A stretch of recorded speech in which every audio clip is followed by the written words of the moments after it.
If the inner door handle does not spring back into place when operating, there is a good chance you have broken the door lock pivot lever. To replace the mechanism, you need to first remove the door panel.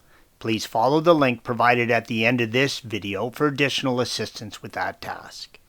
The pivot lever is located in the middle of the back side of the door panel and indicated by the red arrow. The axle for the mechanism sits in 2 pivot points on the top, red arrow, and is held in place by 3 T20 torque screws, blue arrows. Remove the 3 screws. Carefully slide the top of the mechanism out from the dual pivot points, red arrow. Use care when removing and installing this part, as this part is not available separately, and if you break it, you need to buy a new door panel. Installation is the reverse of removal. Thanks for watching. Be sure to subscribe to our channel and check out another video in this series.